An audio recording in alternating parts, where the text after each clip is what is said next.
Break के बाद फिर से आपका स्वागत है और अब बात करेंगे महाराष्ट्र विधानसभा सत्र की। महाराष्ट्र विधानसभा सत्र के आखिरी दिन आज शहरी नक्सलवाद की समस्या से निपटने के लिए महाराष्ट्र सरकार ने विधानसभा में Maharashtra special public security bill 2024 सदन में पेश किया। हालांकि इस बिल को लेकर अब सत्ता पक्ष और विपक्ष में आरोप प्रत्यारोप का सिलसिला शुरू हो गया है।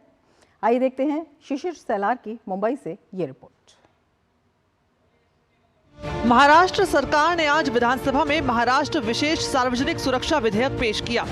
इसका उद्देश्य शहरी नक्सलवाद के प्रसार को रोकना है। नक्सलियों के सशस्त्र कैडर को तार्किक समर्थन और शरण देने वाले तत्वों पर लगाम लगाने की दिशा में इसे बड़ा कदम माना जा रहा है। यह कानून बन जाने से शहरी क्षेत्रों में नक्सल समर्थक तत्वों पर और शिकंजा कसेगा। दरअसल नक्सलियों से जब्त साहित्य में महाराष्ट्र के शहरों में उनके नेटवर्क के सुरक्षित ठिकाने का पता चलता है। सरकार की मंशा संवैधानिक जनादेश के खिलाफ सशस्त्र विद्रोह की विचारधारा को पनपने से रोकना है। उधर इस विधेयक को लेकर राज्य में सियासत तेज हो गई है।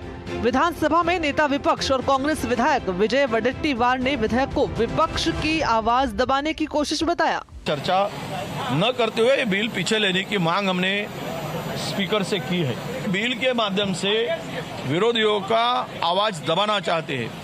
एनजीओ अगर कोई फ्रीडम के लिए सरकार के गलत नीतियों के खिलाफ में काम करेगा तो उसके ऊपर भी कार्रवाई होगी। जो बिल में प्रावधान किया गया है वो आम लोगों को उनके हक से दूर रखने के लिए, आम लोगों को परेशानी बनाने के लिए सरकार के खिलाफ कोई आवाज ही ना उठाए, ये उसके पीछे की मंशा इस बिल में दिखती है।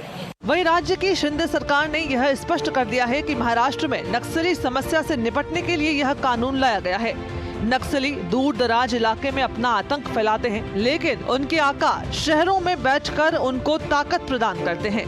इसलिए इस कानून के जरिए नक्सलवाद और खास तौर पर शहरी नक्सलवाद को पूरी तरह से खत्म करने का यह प्रयास होगा।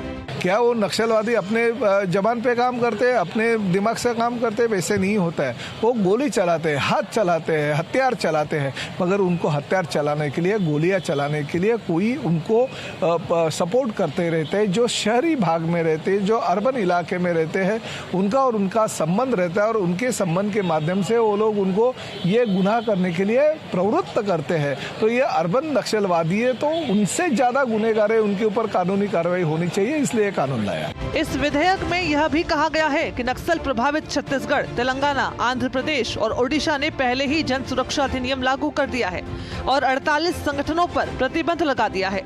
विधेयक में कहा गया है कि महाराष्ट्र में भी ऐसे संगठनों की गैर कानूनी गतिविधियों पर प्रभावी रोकथाम के लिए यह कानून महत्वपूर्ण भूमिका अदा करेगा।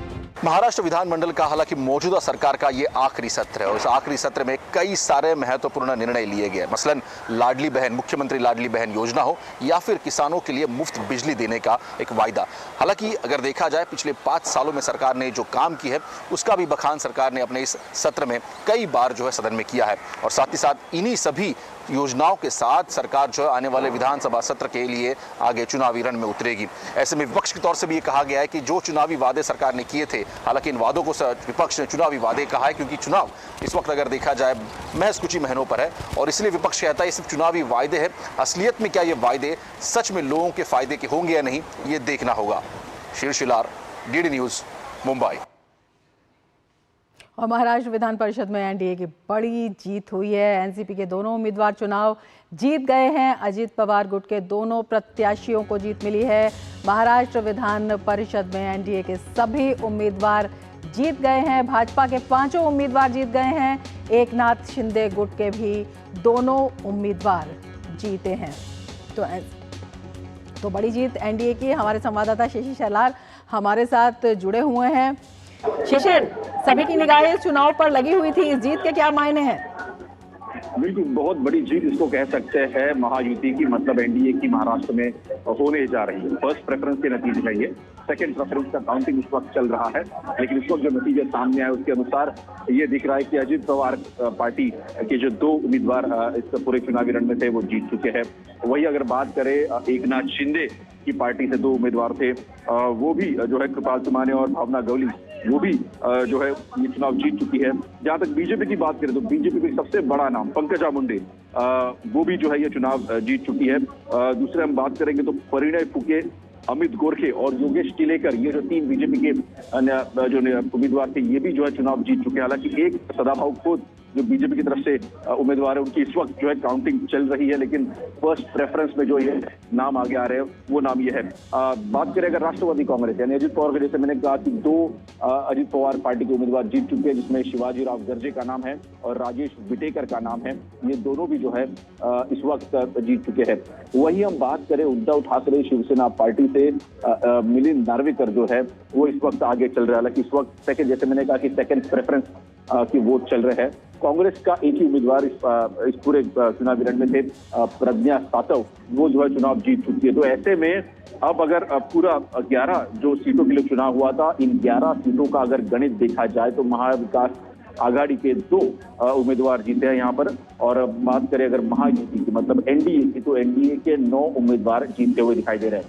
जैसे मैंने कहा कि सेकंड प्रेफरेंस इस वक्त चल रहा है। बस एक औपचारिकता होगी कि सेकंड प्रेफरेंस के चुनाव जब आएंगे तो और नतीजे स्पष्ट होंगे कि किसको कितने वोट मिले हैं। लेकिन एक बात तो इसमें स्पष्ट है कि जिस प्रकार से कहा जा रहा था कि क्रॉस वोटिंग होगी, क्रॉस वोटिंग इस चुनाव में हुई है और इसका सीधा फायदा अगर देखा जाए तो एनडीए को होता दिखाई दे रहा है। खास तौर पर अजित पवार ने अपने बयान में भी कहा कि उनके पास वोट कम थे, हालांकि उनके 2 उम्मीदवार थे, लेकिन 2 उम्मीदवारों के लिए पर्याप्त वोट उनके पास नहीं थे। तो ऐसे में उनको ज्यादा वोट मिले हैं। जाहिर सी बात है ज्यादा वोट कहां से मिले हैं ये देखना होगा, लेकिन जिस प्रकार से अब उनका नंबर की टैली अगर देखें तो वो उनसे जो उनके विधायक है उनसे ज्यादा है। मतलब क्रॉस वोटिंग यहाँ पर पूरी तरह से अगर कहे तो एनडीए के पक्ष में होती हुई दिखाई दे रही है। जी बिल्कुल, एनडीए को बड़ी जीत जो है मिलती हुई दिखाई दे रही है।